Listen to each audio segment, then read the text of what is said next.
All right, thank you everyone for joining us. Welcome to the latest Duke University media briefing. I'm Amanda Soliday with Duke Communications. At this moment, we're in the midst of the North Carolina General Assembly voting on the final district maps for the state legislature and North Carolina's seats in the United States Congress. We'll get into some of the details in just a moment with our experts. With us today to discuss the new voter maps are Asher Hildebrand and Jonathan Mattingly. As an associate professor of the practice, Asher Hildebrand teaches politics and policy analysis at the Sanford School of Public Policy. Hildebrand served for nearly 15 years in congressional offices and on political campaigns. He was formerly Chief of Staff to U.S. Representative David Price. Welcome, Asher. Thanks. Jonathan Mattingly is a professor of mathematics and statistical science at Duke University. Since 2013, he has been working to understand and quantify gerrymandering. Mattingly testified in court cases that led to the North Carolina congressional maps and both North Carolina state legislative maps being deemed unconstitutional and replaced for the 2020 elections. Welcome, Professor Mattingly. Glad to be here. Thank you. So these new maps are based on the latest population data from the 2020 census. Professor Hildebrand, how do these new maps look to you? Are they better than the ones previously discarded as unconstitutional? Thanks, Amanda, and thanks for inviting us here. And if by better you mean, are they more responsive to the will of North Carolina voters and representative of the electorate, the short answer is no, they're not better, in some respects worse. But there are really two questions here. The first is a question about process, the redistricting process, and the second is a question about the outcome. You've heard a lot over the last few weeks about some of the procedural changes that Republican leaders adopted this time around, and in particular, their decision not to use partisan or racial data in the drawing of the maps, and their decision to draw the maps in public view in the committee hearing room. And those certainly represent improvements over the process Republicans used a decade ago and the process used by Democrats before that, though in other respects, the process has left more to be desired. The problem, though, is that an improved process does not equal an improved outcome, and that's abundantly clear in the maps that they've chosen to approve. The state legislative maps would put Republicans at or within reach of veto-proof majorities in both chambers, and the congressional map would likely result in Republicans winning at least 10 and possibly 11 of the state's 14 congressional seats in a state that has been within a couple points in one direction of 50%, the 50-50 state for some time now. Now, in the debate over the last few days, we've heard Republican legislators say repeatedly that this outcome was kind of an inevitable result of some of the criteria they adopted, and in particular, a result of the fact that Democrats tend to live in cities, and therefore a map that preserves municipal boundaries will inevitably benefit Republicans. This is simply not true. It's true that there is self-sorting and that voters do tend to live in certain geographies, but it's very possible to draw a map that respects municipal boundaries and also produces a fairer outcome. And indeed, there have been plenty of examples of such maps proposed by members of the public and Democratic legislators and nonpartisan experts throughout this process. So in other words, there's nothing inevitable about the extreme partisan gerrymander that they've produced. Gerrymandering is a choice, and it's a choice that they didn't have to make.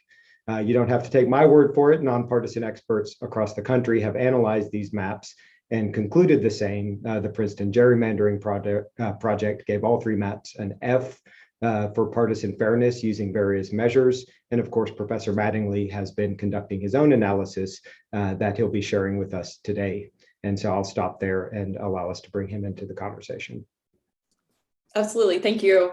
Professor Mattingly, I understand you have a new analysis of the congressional map that you'd like to share with us today. Let's go ahead and take a look at that. Great, thank you. Let me have that awkward moment while I share my screen. Give me 1 second here. Yeah, no problem.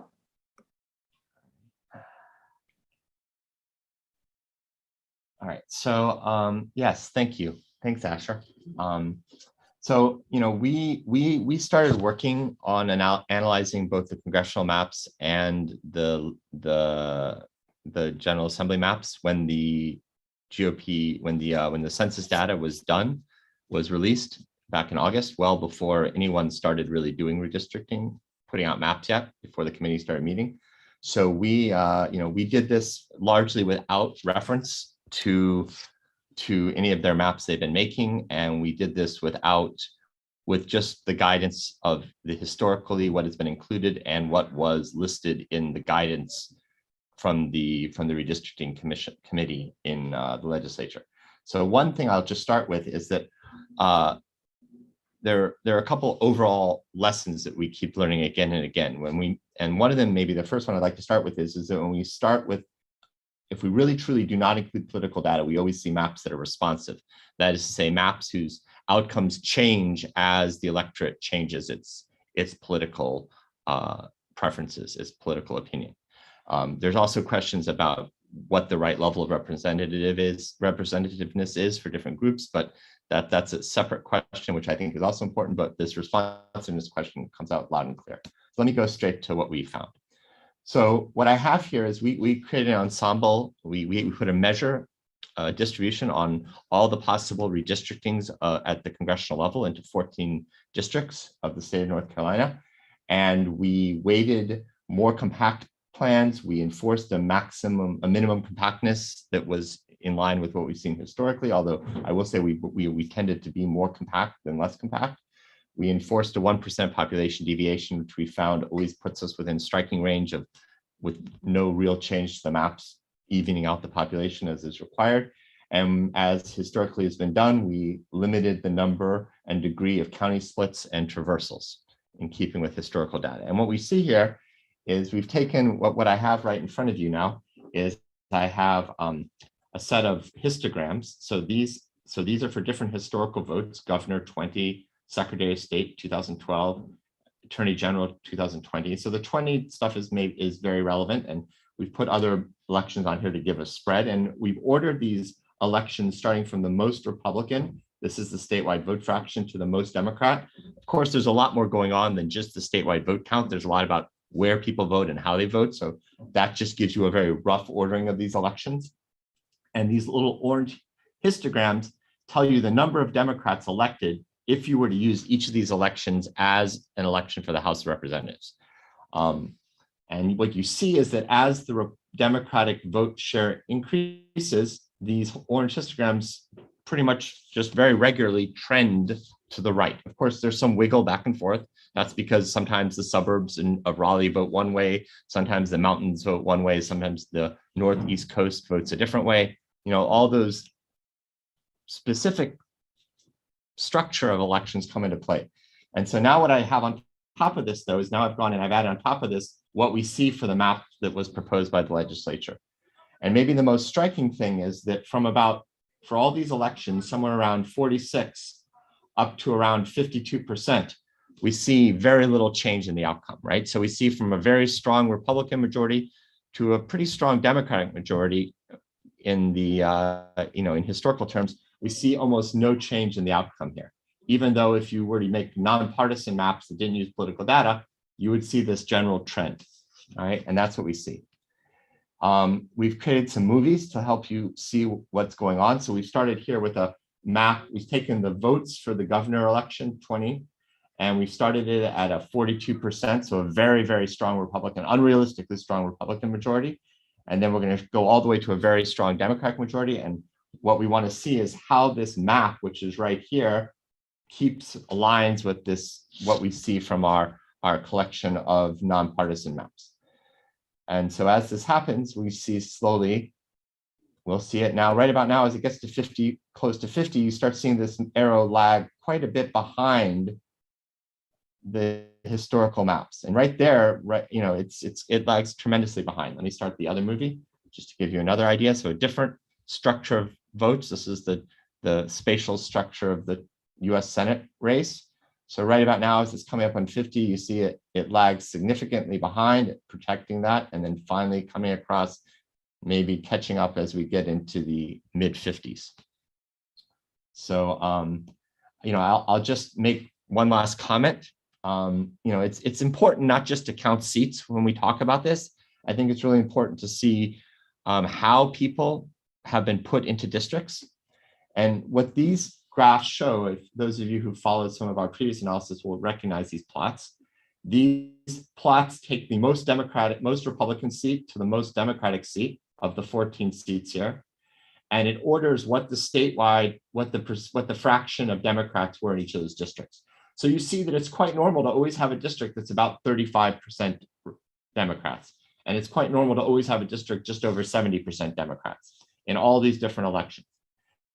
But what's interesting to see is the yellow dots, which represent the election with the maps we've been given, right around the 50%. Those are, the dots above the line go Democrat, the dots below the line go Republican. These districts that are the ones that are in play have many, many less Democrats than one would typically see. And then the districts that are very safe for Democrats have a lot more Democrats, so they've been packed in it. And the districts that are very safe for Republicans actually have less Republicans, still leaving them safe. So this kind of flatness of response here is something very typical that we see. And this is really kind of one of the hallmarks of a map that's gerrymandered and that will tend to underperform for one party. And these kind of jumps that we have between here and here, these very large jumps, much larger than from these orange boxes, is what brings about this non-responsiveness. So maybe I'll stop with that overview there. Okay, excellent. So to summarize, and correct me if I'm wrong. Yes, please. As the electorate is trending towards more Democratic voters over time, this proposed congressional map does not represent that changing electorate fully. No, not at all. I mean, you see that it pretty much bakes in 4 Democratic seats, full stop, with a little bit of, depending on how those seats, there could be a flip for a 5th seat, depending on how those votes are distributed. But even all the way up to 52%, there are elections that just leave it at 4 Democratic seats. So in some sense, the outcome of this election, with the exception of maybe 1 seat, is pretty much decided before the election happens. Excellent, thank you. We'll also make sure this information is available in our media kit that's sent out after the briefing. And now we'll also take questions. Thanks to everyone who submitted questions in advance. You can pose questions via the Q&A window at any time. And thanks to everyone watching on YouTube, please like and subscribe. Amanda, should I stop sharing this screen? What would you? Yeah, that'd be great. Thank you. So backing up a little bit, right now the maps are working their way through the General Assembly.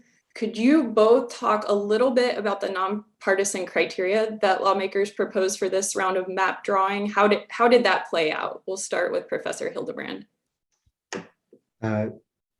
Sure. So there are actually 2 parts to the criteria that they adopted regarding the nonpartisan criteria that they adopted, which was one of many different criteria that were adopted. And one important point here is that the General Assembly chose not to prioritize among the criteria, which means that just because there's a criterion on the list, compactness or respect for municipal boundaries, doesn't mean that that criterion is more or less important than the others, right?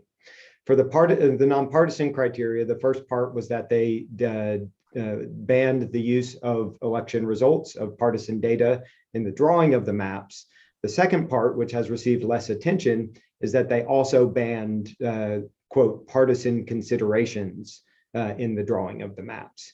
Now, there have been some Democrats, including Minority Leader in the Senate, Dan Blue, who've suggested that it would be awfully hard to produce the extreme gerrymander that they've produced without using partisan data.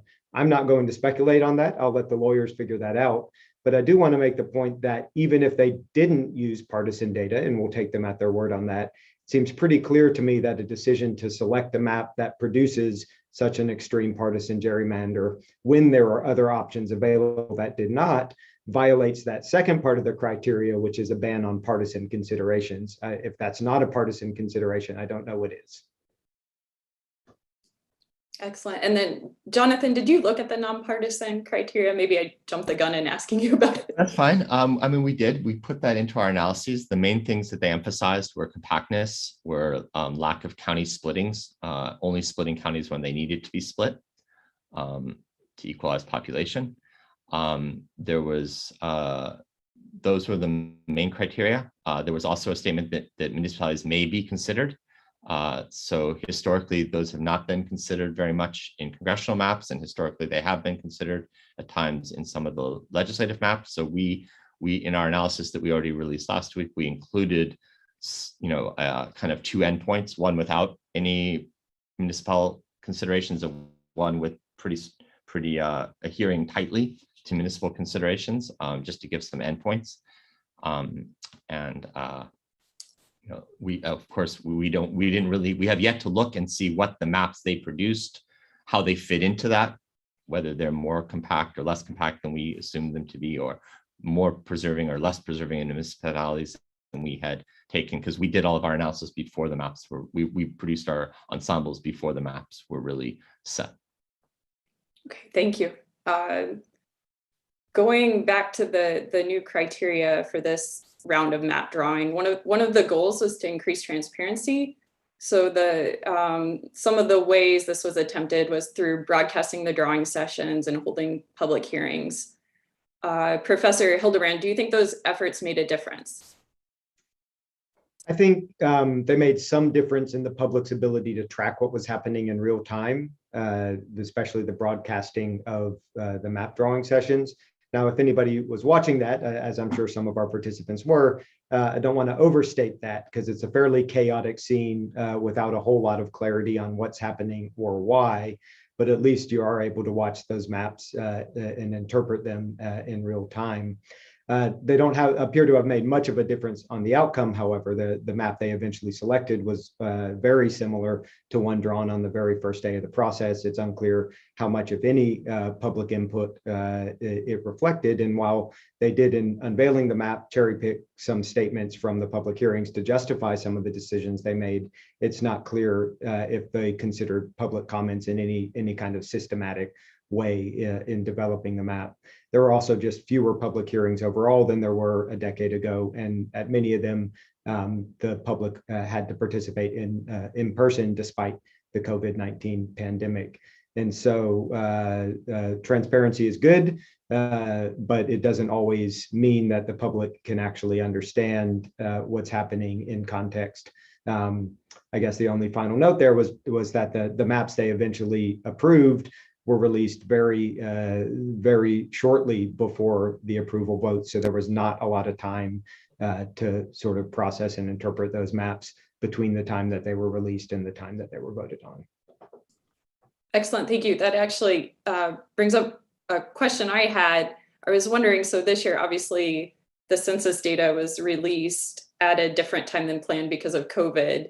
And it seems like this whole process has been a little more rushed than normal. How much of that has been, outside of anyone's influence, and how much has been intentional, perhaps, in the timing with releasing the map shortly before the public comment period ends, all these sorts of things. Could you comment on that, Professor Hildebrand? Well, I think the General Assembly made the right decision to begin the process using the legacy data released by the census earlier, instead of waiting for the final format data, which created a little more time. I guess the main point I want to make is that there was plenty of time, even within a relatively rushed time frame, there was plenty of time for a more robust process of public input. And certainly there's nothing about the rush time frame that would require the sort of outcome that the process produced, right? There was plenty of time for more iteration on these maps. There is a kind of logistical deadline that the State Board of Elections needs to maintain the schedule for filing for elections. And there's also a kind of informal deadline that the General Assembly was keeping in mind, which is that candidates have to live in the districts where they run for a year prior to running in them, and that year deadline I think comes up on the 8th. And so there are some reasons why they've had to move quickly, but again, those reasons do not necessarily justify the outcome or the lack of greater public input. Thank you. We have a question from Laura Leslie. I believe this is for Professor Mattingly. Yeah. How do North Carolina's maps compare to other states that you've looked at in terms of partisan gerrymanders? Well, so we are in the process of looking at other maps that are just being released. Not every state has set them, and they're in different processes. And of course, we started with North Carolina, being some North Carolinians, having grown up here and living here now. So I don't think I'm ready to comment on other states' current maps, but I will say that this type of kind of fixing in the outcome, we looked at the Maryland maps, for instance, that were used in the last decade, and we saw exactly the same kind of thing, that they pretty much baked in. That, of course, was a Democratic legislature. They did the same thing. They baked in an outcome so that the outcome of the election didn't change even when public opinion swung rather dramatically within the ranges of what one normally sees in Maryland. Thank you. We also have a question on YouTube for Dr. Mattingly. Can you talk about how the ensembles your team created weigh trade-offs like county splits, municipal boundaries, and such? How do you ensure the proposal and the ensembles are comparable? The proposal, okay. Excuse me, proposed maps. Proposed maps, okay, thank you. Yeah, so right, so as I said, we made these maps, we made this ensemble. We can do we may do a secondary analysis as we move forward, looking at the maps that are actually released. That's what we've done historically. We've often made our ensembles concentrated in the region, having the same properties as the maps that they released. But of course, we did this before the maps were set. We've been working on this ensemble for a while, so it was just based on the criteria that were announced. All right, so we definitely enforced the historic interpretation of minimizing county splitting, which is don't split too many counties and don't split them too much. So we've tried to do that. We also in the General Assembly, we did considering municipalities and not include municipalities. In a way that we've looked before, like whether people from cities could be in some clump with other people from their city. We did that. We did both of them because the criteria actually only said you may look at municipalities where other criteria were more given as mandates. We did not at this moment look at municipalities in the congressional plans because they have not historically been talked about in previous cycles very much. So we were again looking backwards at what's been done before. So I think, was there something else? Was there other criteria? Population criteria, we strictly tried to keep under 1%, and when possible in the General Assembly, we were under 5% with some small caveats there, which we verified don't make a difference, but that's kind of in the weeds for the wonky people. If people really want to know, we can go into that. That's all good. So one of the other questions that I wanted to ask today, and we'll start with you, Professor Hildebrand. What other details stand out to you in these new maps? For example, in the congressional maps, it looks like the urban areas are somewhat split. Could you talk a little bit about how these maps might differ from what voters have seen in the past? Well, they certainly differ from the current congressional map, which preserves a district in the Piedmont Triad, which splits Mecklenburg and Wake counties only once. The proposed map would split Wake, Mecklenburg, and Guilford counties 3 times. And this actually relates to the question that was posed earlier about other states. You see this in states like Texas, especially, where the very clear strategy on the part of the legislature is to split these urban counties, that therefore dispersing Democratic voters in surrounding districts. Now, the criteria that the General Assembly adopted does require that in counties where that are populous enough for there to be an entire congressional district within them, there must be. That's the case for Wake and Mecklenburg counties. So it's not so much that district that's problematic. It's what they do with the rest of the counties. Instead of putting them in one district, that would result in a more balanced, competitive district in the sort of suburban areas surrounding the counties. They disperse those voters across multiple districts. So, for example, in Guilford County, parts of downtown Greensboro including where the incumbent Democrat Kathy Manning would stretch all the way up to the Tennessee line in a district currently represented by Virginia Fox. Those are decisions that they did not have to make to fulfill the criteria that they adopted. And in fact, they actually run contrary to the idea that we should be preserving municipalities. And so it's clear that that criteria was employed in some cases, but not in others as well. In terms of how else they differ, I think one of the other major ways that everybody's pointed out has been that they create a new district west of Charlotte that includes the hometown of the Speaker of the House, Tim Moore. There too, if you were to ask me where should North Carolina's new 14th district go based on population trends and everything else, it probably would not be in that region of the state. And so Speaker Moore has been somewhat coy about his intentions, but it seems pretty clear that one of the only things in common with a lot of the maps that were produced by General Assembly Republicans was the presence of that district to the west of Charlotte. And so that's one of the other major ways that they're different. Excellent. Thank you, Professor Mattingly. Is there anything you'd like to add? I apologize. I lost the question slightly. Could you just repeat it? Oh, sure. As you were analyzing the maps, were there any details that stood out to you? Oh, right. Yeah. Sorry. Yeah. So I think that, I mean, as I said, we did this analysis. We created these ensembles before really the maps were set. So we just got them. I purposely kept my head down a bit, not watching too much the details of what went on.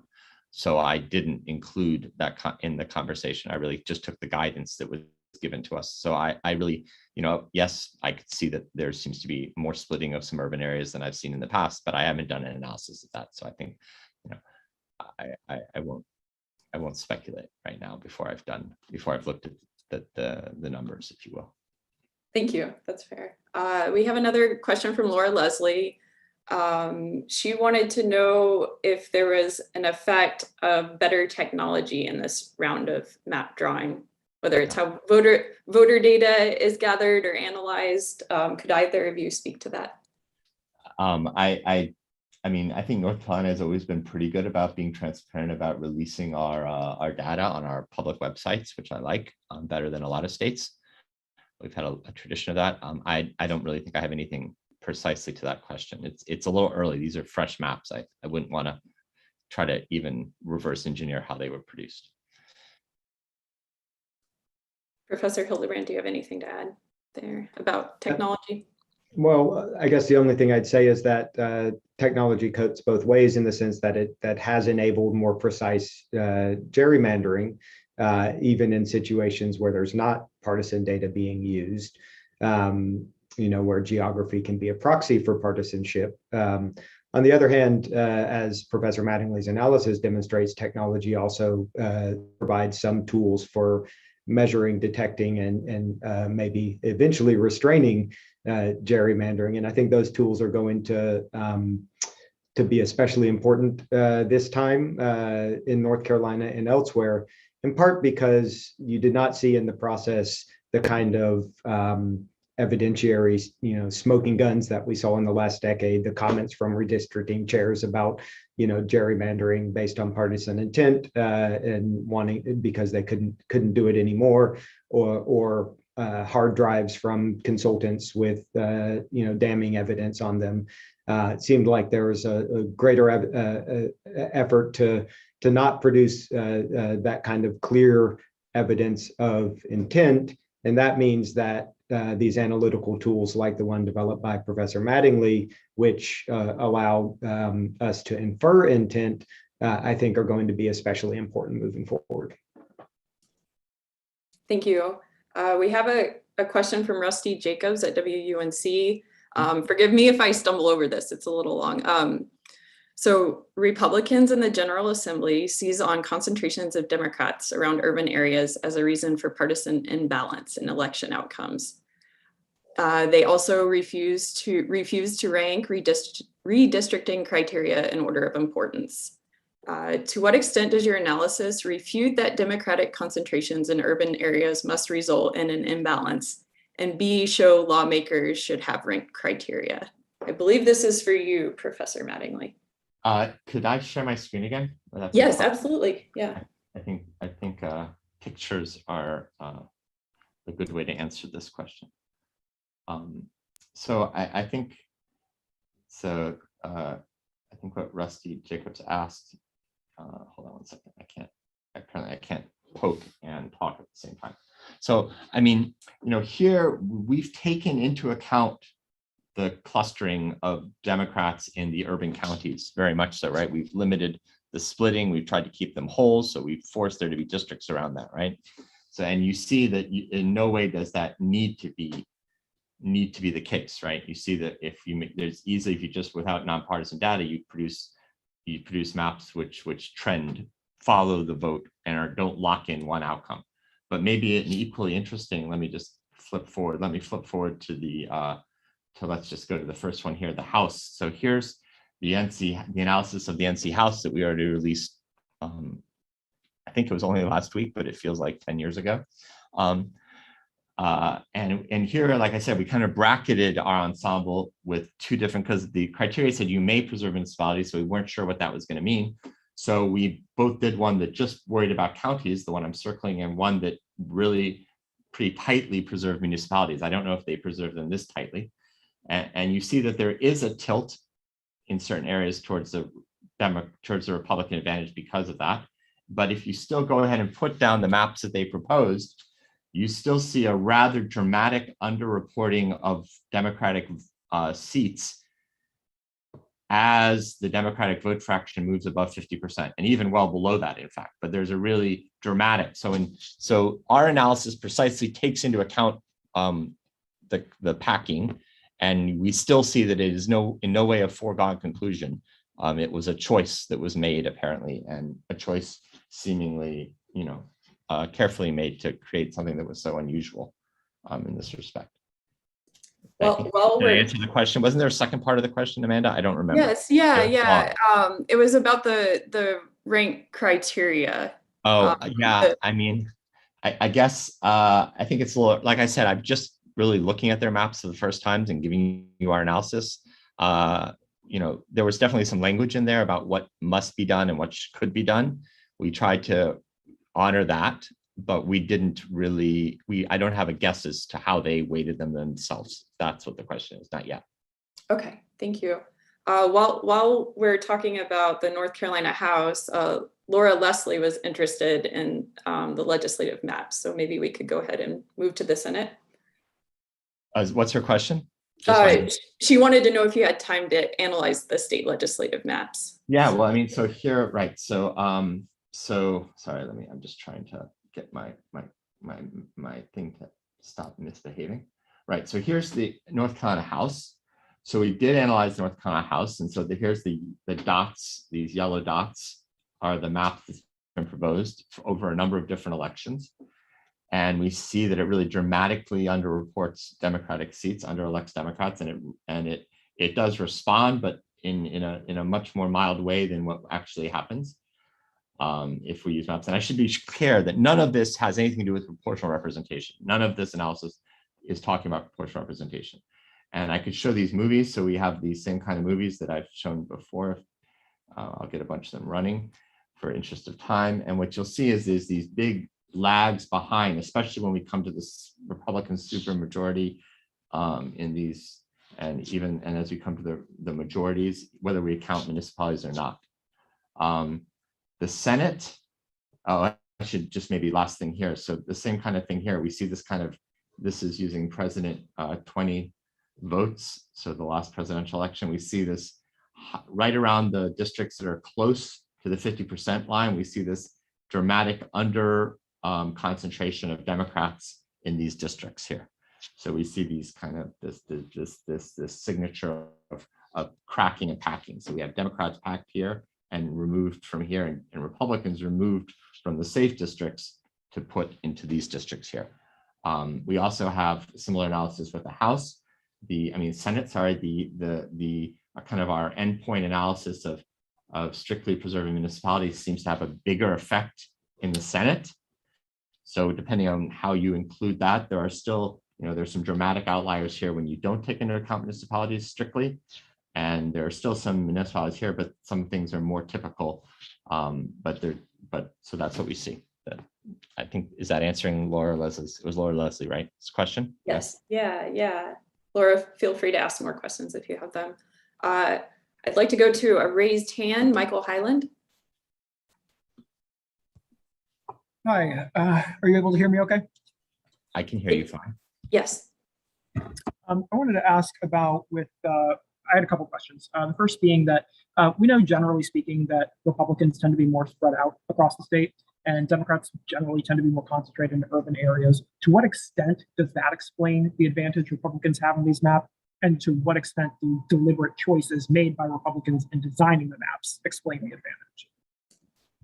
We can go to Professor Hildebrand first. Sure, thanks, Michael. And I would say that two things can be true. It can be true that Republican voters are more dispersed and Democratic voters are more concentrated, and therefore, as Professor Mattingly's analysis shows, the inclusion of municipality criteria systematically benefits Republicans in that way. But it can also be true that that doesn't necessarily mean that the map they drew was inevitable. Right. There are plenty of available maps that could have still shown decent respect for municipal boundaries and produced a fairer outcome. I think the other point I would make is just that there's a choice to be made among different types of municipalities. They have chosen in these maps to respect city boundaries or town boundaries, but not necessarily county boundaries. There are relatively few splits overall, but the counties that they chose to split, again, the urban core counties, have a pretty dramatic effect on the map. Whereas just in Wake County, for example, if you take the portion of voters that are not in the Wake County centric district, if you combine those two into a single district instead of dispersing them into two different districts, that district would be a competitive seat, right? So the decision in that case to split the county 3 ways instead of 2 was a decision they did not have to make, that was not necessitated by geography, but that had a very dramatic impact on the map. So maybe Asher's looked much more at these maps than I have, and he has his perspective. I'll just say for sure that, from the very beginning, our analysis takes into account the tendency of Democrats to pack. So when he said, I think the question, when Michael asked, he said, I forgot exactly what he said. He used the word, some kind of an advantage. Well, I think there is an advantage in our system because just like, we have this system that is based on geographic boundaries, geographic districts.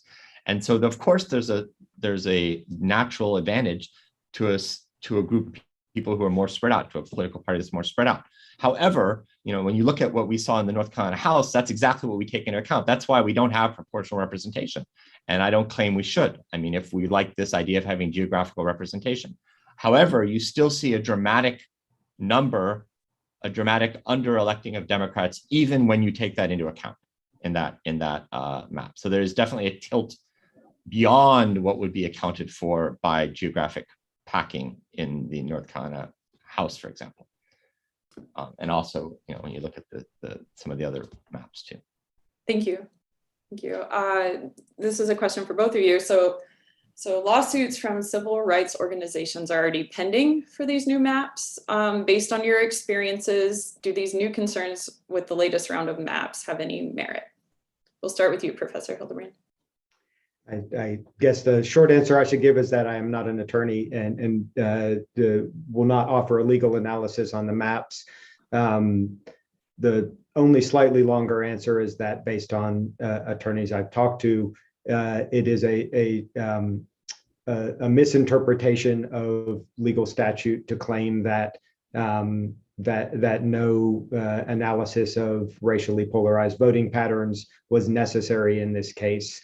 And there are certainly evidence of districts in both the congressional and state legislative maps that are in regions of the state that have been historically protected by the Voting Rights Act, in which the Black voting age population is reduced significantly relative to the current maps.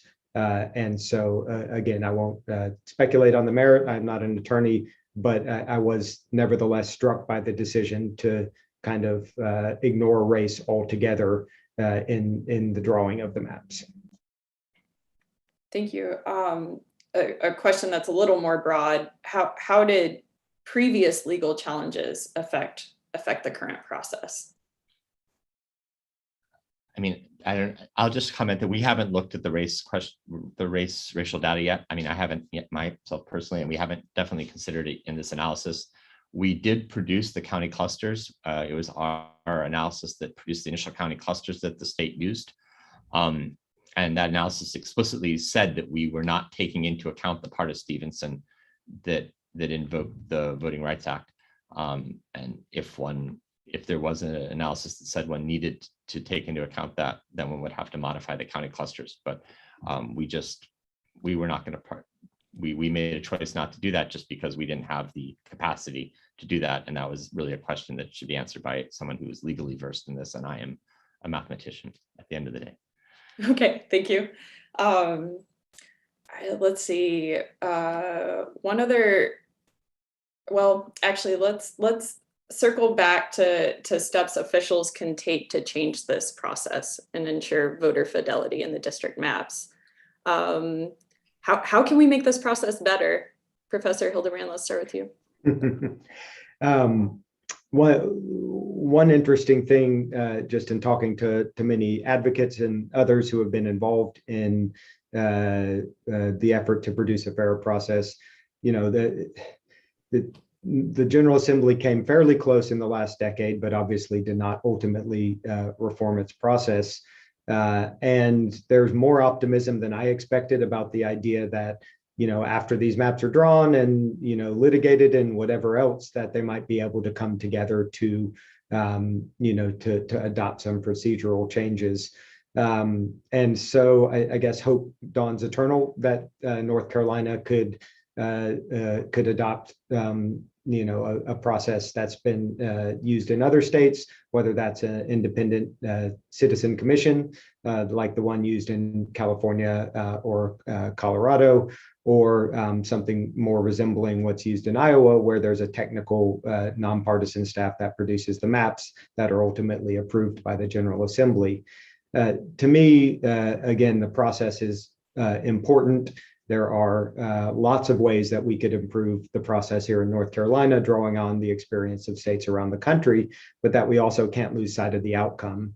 And if there's one takeaway from this round so far, for me, it's been that, again, that a fair process does not necessarily produce a fairer outcome. And there are ways that states have to restrain the partisanship of the outcome. One way that's been proposed here and in other states is to take an analysis like Professor Mattingly's and use it as kind of a safeguard to say, okay, whoever draws the maps, whether it's a commission or legislators or whoever, you know, if they want to claim to be bipartisan or to be nonpartisan, then let's use this analysis to make sure before we enact them that they're not overly skewed in one direction. So again, I don't diminish the importance of procedural changes, but we also can't lose sight over what the outcome should be. I'll just add that I agree that I think it's a really interesting idea to put some analysis like this into place at the beginning before we approve the map, so that, you know, people can see whether the maps really were produced and without taking into account partisan information. I've also liked in the past where there have been, you know, where people had to justify each change that they made to a map, starting from some kind of map produced by a technocrat in a nonpartisan way. You know, there's lots of interesting procedural ideas out there. I think it's a really important question that I think our society should try to tackle directly and instead of kind of dancing around it. Thank you. A related question: what can individuals do to make sure their voices heard in the map drawing process? Well, participate, of course, and even in a restrained or fairly limited public input process, there are still opportunities to participate. One of the, trying to strike an optimistic tone here, but one of the discouraging things I think for many advocates of fair process and nonpartisan process for redistricting is that the level of citizen engagement over the last decade has been unprecedented in North Carolina and around the country. And in states that have, for example, ballot initiative processes that don't involve the legislature, it's actually produced in some pretty significant reforms. The discouraging thing here is that despite a decade of unprecedented engagement and advocacy in support of a fairer process and fairer maps, it feels right now like we're kind of right back where we started a decade ago, with a process that's modestly fairer in some respects, but not as a result of statutory changes, simply as a result of discretion exercised by the majority. And an outcome that is, again, at least as bad and perhaps worse than it was a decade ago from a perspective of partisan fairness. And so maybe that means we need to be even more engaged, that citizens need to be even more engaged, certainly contacting legislators, making sure that once these maps are approved, as I expect they will be within the next day or so, that the issue doesn't fade from the front burner, that citizens remain in contact with their elected officials and demanding a fairer process, and just hope that we're not in the same place that we are a decade from now. Thank you. Before we move to our final question, Laura Leslie would like to know, Professor Mattingly, if you have a scatter plot for the Senate map. I don't know what she means by scatter plot. Oh, okay. All right. Laura, if you would like to clarify, go ahead in the Q&A. And I know what a scatter plot is, but I don't know what exactly she's thinking of. Yeah, and we can also follow up with you later. Does she mean maybe this kind of map? Let me maybe show one. Oops. Sorry. Let me just quickly try to show one map. If I can share my screen again. Sorry about this. This is always you're fine. A procedure in our new world order. Oops, wrong thing. I think maybe she meant this. I don't know. These is what I'd call kind of box plots, and these show that with and without municipalities. Whoops, wrong pen. She said that's exactly it. Yes. Okay, with and without. Sorry, I picked up the wrong one. So I don't have my laser pointer. There we go. Now I have my laser pointer back. Good. So yeah, we see that for the Senate we see these blowups here. I mean, it's not as dramatic in some as the House, but there is definitely systematic under concentration of Democrats in these districts right around the 45 to 50% for this particular election, and a definite packing of those Democrats into these districts here.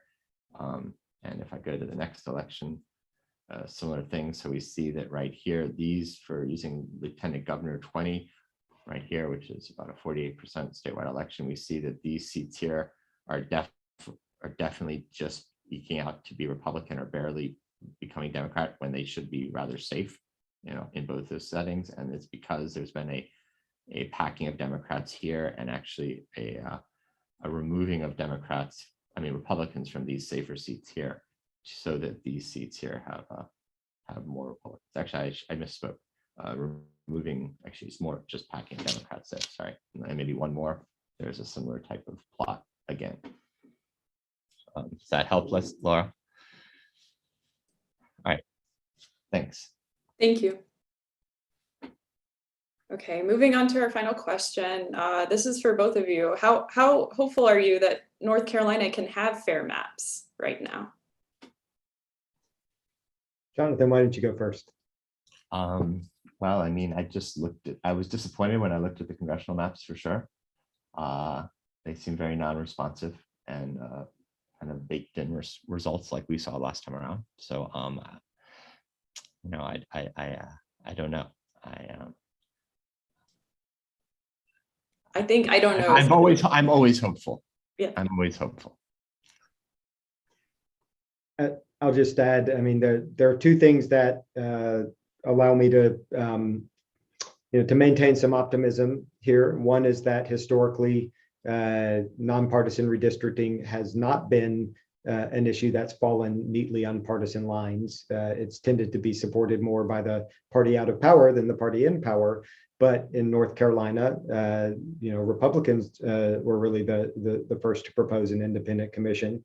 And so it is an issue that has bipartisan support historically. The second thing that makes me optimistic is the level of citizen engagement over the last decade, especially. People are attuned to this issue in ways that they weren't before, and they've been motivated to organize and advocate and even vote based on this issue in ways that they haven't been before. The key challenge is how to create the conditions for reform before we're at the end of the decade. I don't think there's any question these maps will be approved. There's clearly no question that they will be litigated, and perhaps that litigation will produce a fairer outcome. But ultimately, this is going to require a change through statute or constitutional amendment to the way maps are drawn. Again, hopefully those conditions will come before it's 2029 or 2030, and we're having the exact same discussion. I guess tempered optimism there, but try to remain optimistic nevertheless. I'll just add that I would hope that this happens on both sides of the aisle. Both parties do this across the country, and so I would like kind of us as a country to get out of the gerrymandering business nationally. I would think that would be great for how we feel about our democracy. Yes, absolutely. And thank you to all the journalists joining us today who are covering this issue. I'd also like to thank Asher Hildebrand and Jonathan Mattingly for sharing your perspectives. If you'd like to attend future Duke media briefings, please email us at dukenews@duke.edu. In the meantime, stay well. Thank you.